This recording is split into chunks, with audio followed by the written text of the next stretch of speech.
joined now to get this conversation really off on the right foot is with Dan Duncan. Dan, you're with the National Council on Alcoholism and Drug Abuse here in St. Louis. And I want to talk to you because I want to make sure we get the ship out of the harbor in the right direction here tonight and ground us in some facts.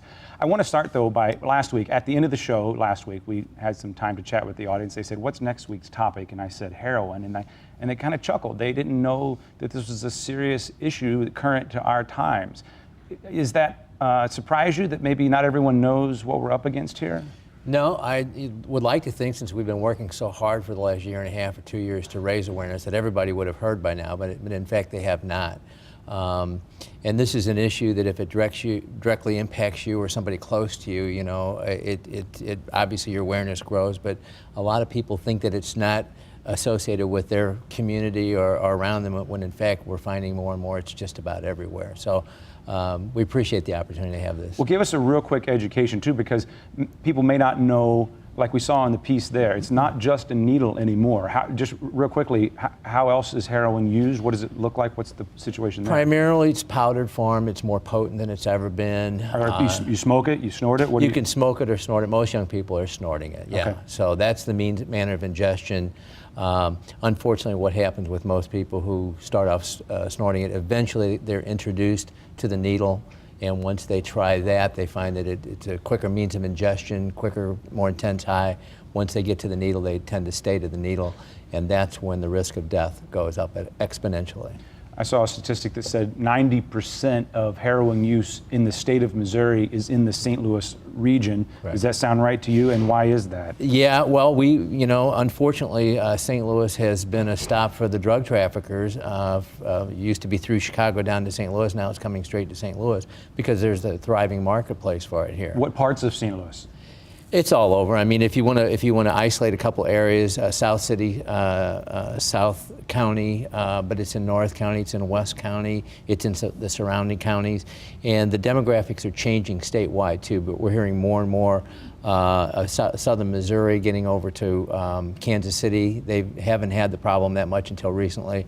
It's spreading. We've had calls all over the Midwest, from Iowa, Illinois, Wisconsin, Minnesota, asking, what are you guys doing in St. Louis? We want to do something similar, because they're starting to see what we've been experiencing. And just give us back up for 1 second. When did this really pop on the radar as a huge problem in the St. Louis area? Well, we started noticing an increase in calls and also, of course, an increase in overdose deaths throughout the community around 2007 or 8. But then 2 years ago, 2010, is when it really seemed to increase dramatically.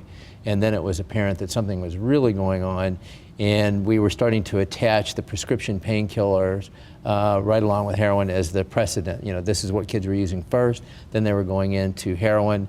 And also, if you look into most of these kids' background, in truth, most of them were using marijuana before they ever used the prescription painkiller. So that pathway is becoming pretty evident, pretty clear to us. 16 years old, older, younger when they're starting? Yeah, the onset of age is going younger and younger over time.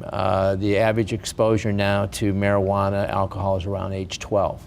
So middle school seems to be the time when kids are starting their experimenting their usage, and it increases as they get into high school. And we, going back to that black and white footage we just saw in the setup piece there, has the drug itself changed? Is this a different heroin? Well, you know, the Mexican cartels, everything's been about increasing potency, whether it's marijuana or heroin. It's a stronger, it's a more purified form of heroin, and so the potency has grown, so they're able to provide a tremendous amount is coming into St. Louis. And it's cheap and it's plentiful. So when you have a demand of youth who are interested in trying it because they've heard so much about it, it's really interesting how many kids have heard about the danger, but they're still curious. They still try it because they all think that this won't get a hold of them. And yet it's a very quick-acting addiction. Is this something that people should care about if they don't have anyone in their family or in their lives that this is directly affecting? Is this something the larger community should care about?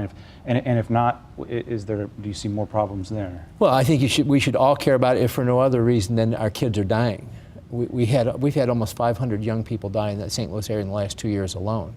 That's enough to be concerned about right there. But if you want to look at the ripple effect, if you will, it always impacts crime, as you mentioned a minute ago. As the desperation for addiction grows, the individual gets to a point where they can't score enough money easily to get the drug, so they're going to turn to illicit behavior, stealing from family and friends first, but then they're going to reach out beyond that, maybe prostitute.